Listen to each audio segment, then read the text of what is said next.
Bismillahirrahmanirrahim. Assalamualaikum warahmatullahi wabarakatuh.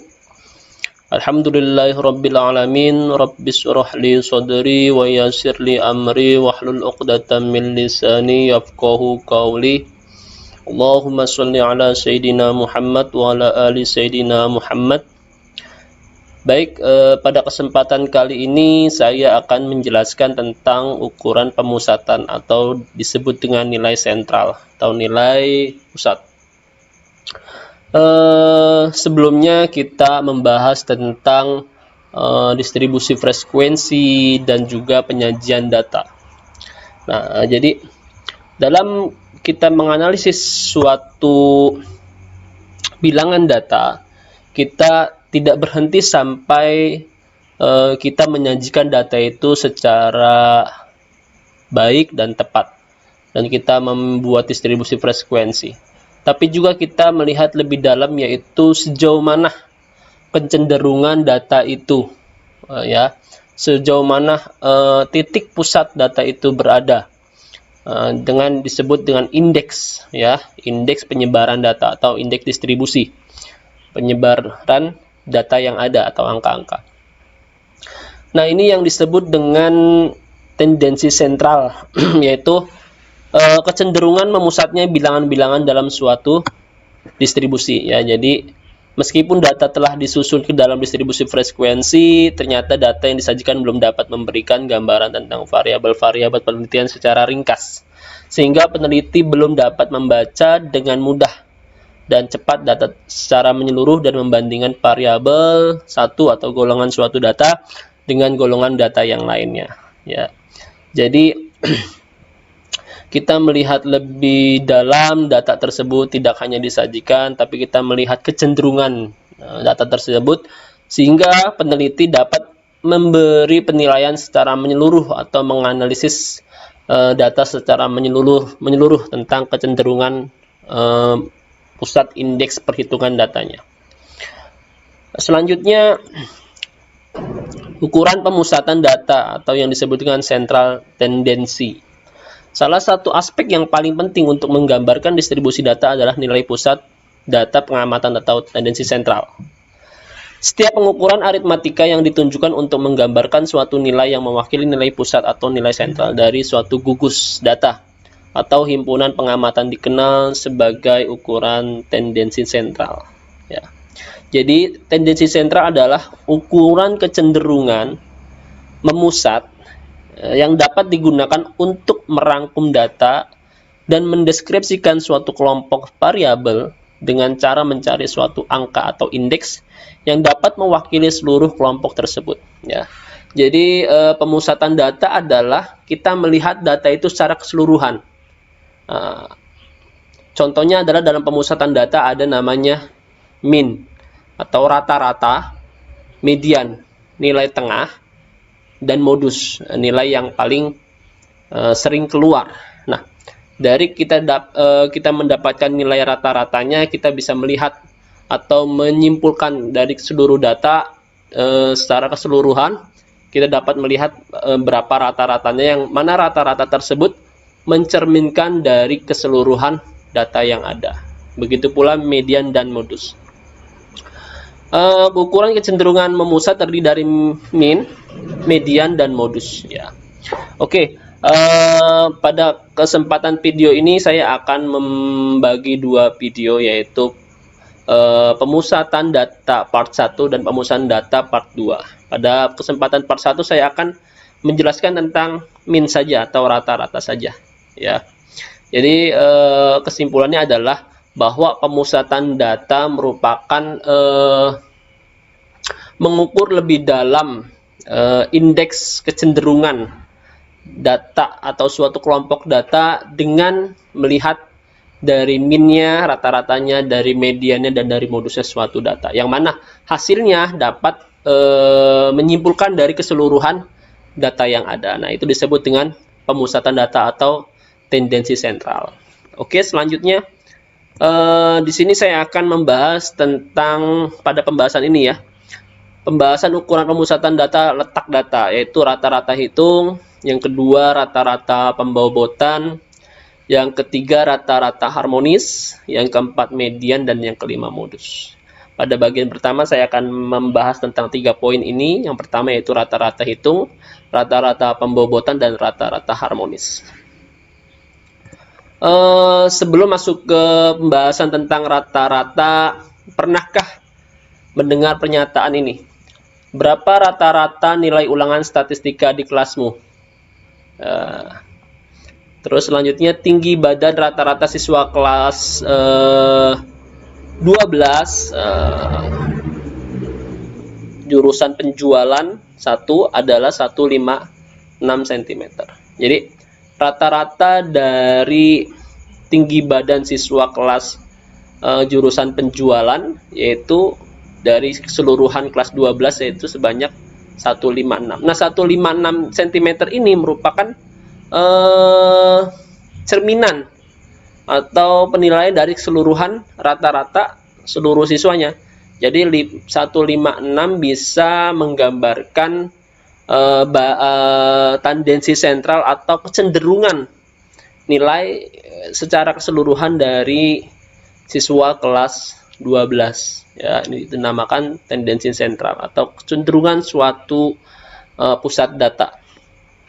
Selanjutnya, berapa keuntungan rata-rata yang diperoleh petani pada setiap musim dalam 1 tahun? Ya, bisa dihitung ya dengan mengumpulkan hasil keseluruhan hasil tani, ya, dihitung dengan 1 tahun ya atau 12 bulan.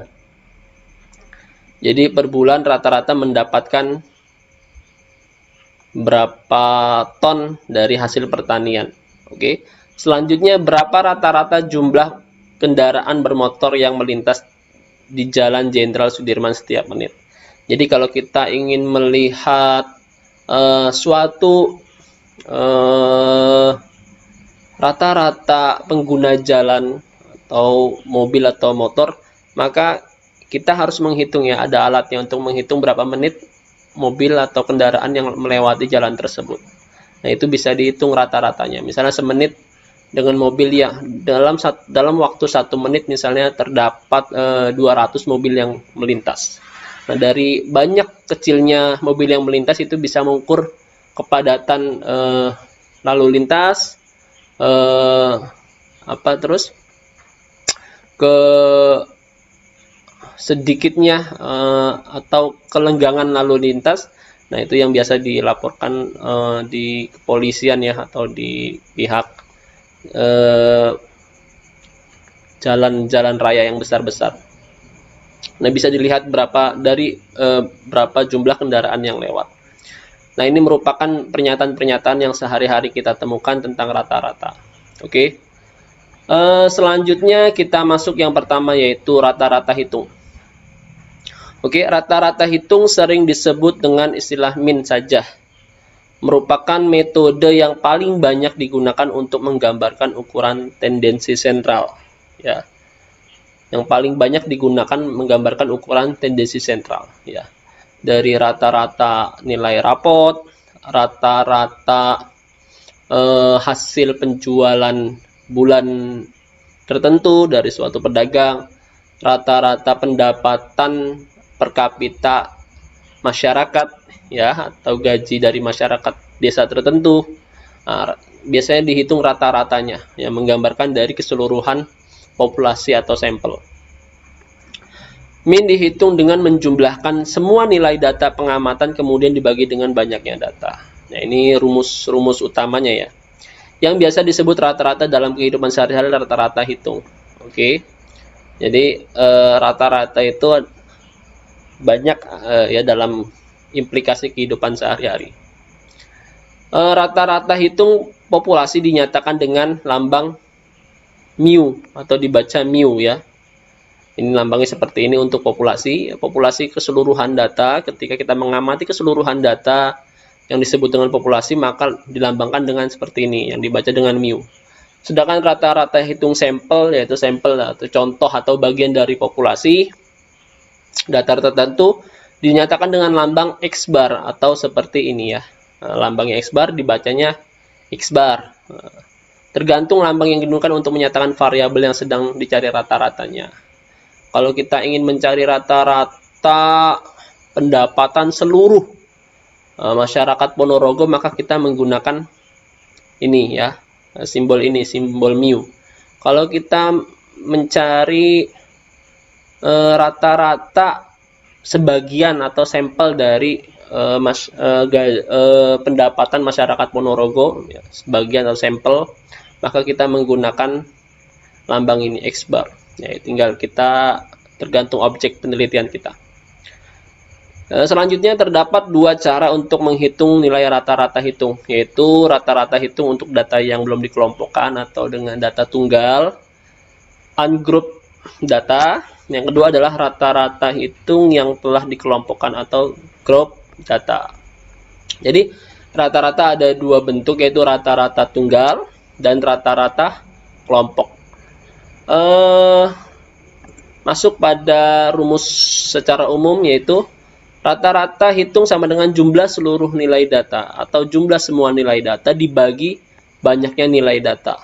Ya, kalau kita ingin melihat nilai rata-rata nilai statistik kelas PHI 4 Siman, ya misalnya, maka seluruh nilai statistiknya dijumlah dari misalnya 30 mahasiswa dibagi dengan banyaknya mahasiswa, yaitu 30. Ya, seperti itu contohnya. Nah, untuk data yang tunggal atau bentuk tunggal rata-rata, rumusnya adalah kalau kita menggunakan sampel ya, atau data sampel, X bar sama dengan X1 tambah X2 tambah X sekian selanjutnya dibagi N, atau jumlah data, atau disimpulkan menjadi X bar sama dengan sigma XI. Sigma ini adalah keseluruhan anggota X, ya, X1, X2 seterusnya dibagi banyaknya anggota X tersebut, disimpulkan dengan N. Ya, ini untuk data tunggal. Untuk data yang mengulang dengan frekuensi tertentu, yaitu data kelompok rata-rata kelompok, yaitu dengan rumus X bar sama dengan F1 X1 tambah F2 X2 ditambah Fn Xn atau nilai selanjutnya dibagi F1 F2 dan seterusnya, atau disebut dengan X bar sama dengan sigma Ti dikali Fi dibagi sigma Fi. Ya, Ti apa? Ti adalah nilai tengah dalam interval kelas. Fi adalah jumlah frekuensi. Nanti kita contohkan ya perhitungannya. Oke, selanjutnya kita ke rata-rata hitung yang tunggal dulu. Bagaimana sih cara menghitungnya? Ya, perhitungan rata-rata hitung data tunggal adalah dengan cara menjumlahkan semua data yang ada, kemudian dibagi dengan banyaknya data. Rumusnya sama yang seperti tadi, X bar sama dengan X1, X2, dan X selanjutnya dibagi jumlah data N, atau X bar sama dengan sigma Xi dibagi N, atau jumlah data, di mana sigma X adalah nilai tiap data, X bar min atau rata-rata, N adalah jumlah data. Contoh, apabila ada 6 orang mahasiswa mengikuti tes dengan nilai masing-masing 80, 70, 90, 50, 85, 60, carilah nilai rata-rata hitungnya atau min. Ya, jadi mencari minnya adalah seluruh nilainya dijumlahkan, 80, 70 dijumlahkan sampai 60, dibagi banyaknya data. Berapa? Ada 6 ya. 1, 2, 3, 4, 5, 6 dibagi 6 sama dengan 72,5. Jadi nilai rata-rata tes dari 6 orang mahasiswa yaitu sebesar 72,5. Nah, ini untuk hitung rata-rata tunggal ya. Jelas ya? Selanjutnya kita rata-rata kelompok. Apa sih rata-rata kelompok? Perhitungan min atau data kelompok adalah dengan cara dengan cara nilai tengah dari setiap kelas yang dikalikan dengan frekuensi setiap kelas. Kemudian hasil perkalian tersebut dijumlahkan untuk dibagi dengan jumlah frekuensi. Jadi kalau nilai rata-rata kelompok ini ada suatu distribusi frekuensinya dengan interval-interval tertentu, lalu dicari nilai tengahnya. Nah, nilai tengahnya dikali dengan banyaknya nilai kelas pada kelas-kelas tertentu atau interval tertentu. Rumusnya adalah X bar, ini kalau contohnya sampel, rata-rata sampel. Sigma dikali, dalam kurung ini dikali, TI dikali FI, ya, dibagi sigma FI, ya. Jadi X bar sama dengan sigma dalam kurung itu dikali TI dikali FI dibagi sigma FI, di mana sigma TI ada nilai tengah. Ini sigma TI ada jumlah nilai tengah. X bar min FI jumlah frekuensi. Contoh, diketahui nilai ujian mata kuliah statistik untuk kelas Selasa pagi ruang R506 di Fakultas Ilmu Komunikasi Universitas Z yang diikuti oleh 65 orang mahasiswa sebagai berikut, ya. Jadi nilai mata kuliah statistiknya nilai 25 sampai 34. Ini interval pertama, kelas pertama, yaitu nilai sebesar 25 sampai 34 sebanyak 6 mahasiswa. Nilai 35 sampai 44 sebanyak 8 siswa, dan seterusnya sampai nilai 85 sampai 94 yaitu sebanyak 6 siswa. Yang mana jumlah dari seluruh mahasiswa itu sebanyak 65 orang. Pertanyaannya, berapakah rata-rata dari distribusi frekuensi nilai ujian statistik berikut? Ya, ini ya.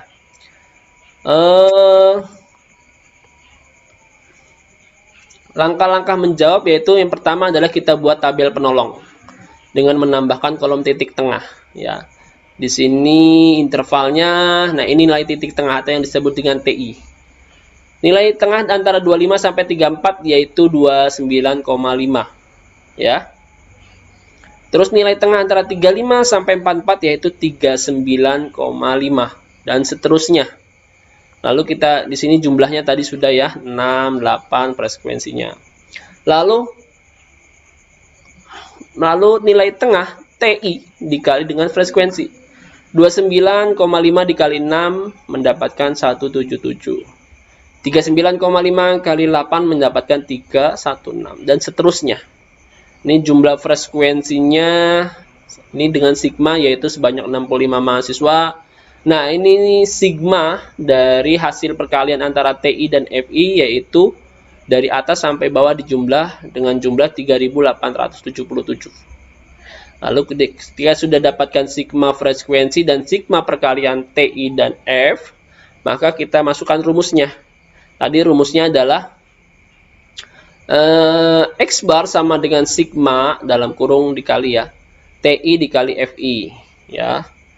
Terus dibagi sigma FI. Nah, sigma TI dikali FI yaitu udah ketahuan ya. Ini sigma TF ya, ini sigmanya 3877 ya, 0,5 mungkin ya. Di sini tambah 5. Dibagi sigma F berapa? Ini sigma F ya. Ini sigmanya nih bawahnya, ini atasnya F. Nah, itu 65, maka tinggal dibagi 65 sama dengan 59,9. Jadi rata-rata hitung nilai statistika secara kelompok yaitu secara kelompok pada suatu universitas Z dengan jumlah 65 siswa yaitu rata-ratanya sebanyak 59,9. Oke, paham ya? Itu yang rata-rata kelompok dengan membuat tabel distribusi atau tabel penolong ya. Oke, selanjutnya kita masuk ke yang kedua itu rata-rata dengan pembobotan, yaitu masing-masing data diberi bobot. Oke, misalnya gini, misalnya siswa A memperoleh nilai 65 untuk tugas harian, 79 untuk UTS atau mid semester, dan 70 nilai untuk UAS. Ya, jadi seorang siswa A mendapat 65 untuk tugas harian, 75 untuk UTS, 70 untuk UAS. Bila nilai tugas diberi bobot 2, ya UTS diberi bobot 3 dan ujian akhir diberi bobot 4, maka nilai rata-rata hitungnya adalah berapa? Ya, cara nyari seperti ini. Jadi yang nilai harian 65 dikali 2 karena dia memiliki bobot 2. Ya, ini 65 dikali 2. Yang 76 yang mid dikali 3 ya karena mempunyai bobot 3. Dan selanjutnya yang UAS dikali 4 karena menilai bobot 4 ya.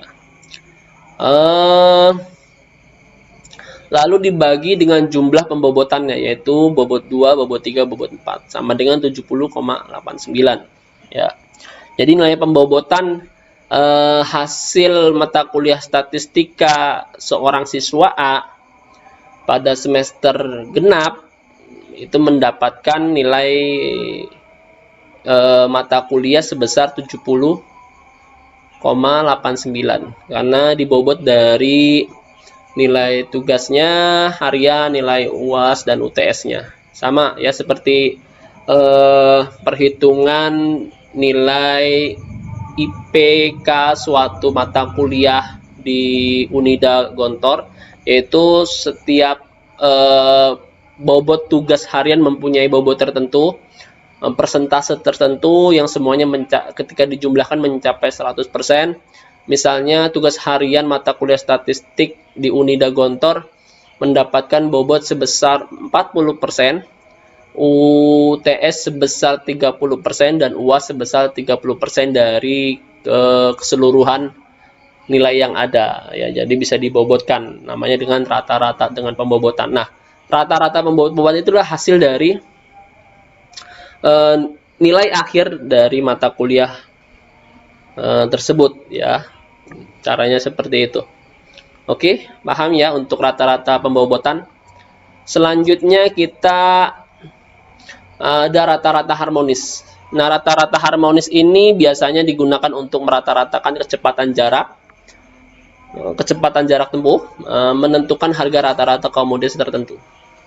Rata-rata harmonik sama terdapat dua, yaitu rata-rata harmonik tunggal, yaitu dengan rumus RH, rata-rata harmonik, sama dengan N, jumlah keseluruhan data, dibagi sigma 1 dibagi X.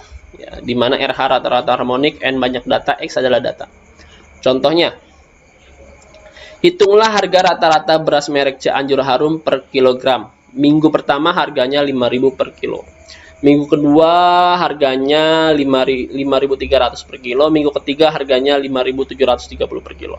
Minggu keempat harganya 4.930 per kilo. Dan minggu kelima harganya 5.550 kilo. Tentukan nilai rata-rata harmoniknya.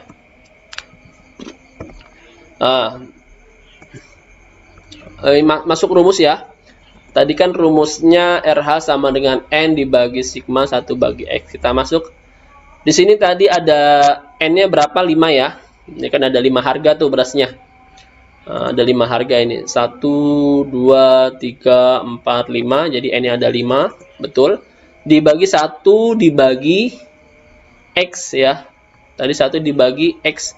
X-nya itu kembali masing-masing. 1 dibagi 5.000 harga pertama, 1 dibagi 5.300 harga kedua, 1 dibagi 5.700 harga ketiga, dan seterusnya.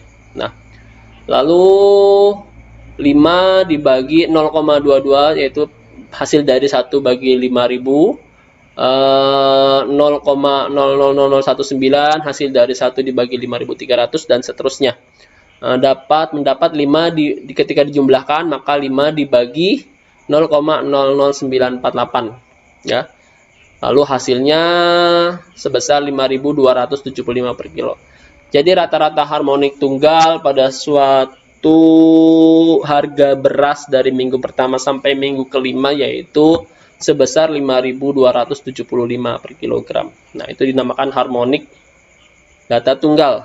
Selanjutnya adalah berapa rata-rata harmonik data kelompok, yaitu dengan rumus RH sama dengan F1 tambah F2 tambah F3 dan F selanjutnya dibagi F1 dibagi TI, F2 dibagi TI, F3 dibagi TI, dan F selanjutnya. Atau RH sama dengan sigma FI dibagi sigma F dibagi TI. Jadi FI adalah frekuensi, TI adalah titik tengah. Contohnya seperti ini. Diketahui nilai ujian statistik kelas Selasa pagi ruang R506 di Fakultas Ilmu Komunikasi Universitas Z yang diikuti 65 orang mahasiswa adalah sebagai berikut. Nah, ini contohnya mungkin sama yang contoh di atas ya, tapi bedanya dengan menggunakan rumus rata-rata harmonik.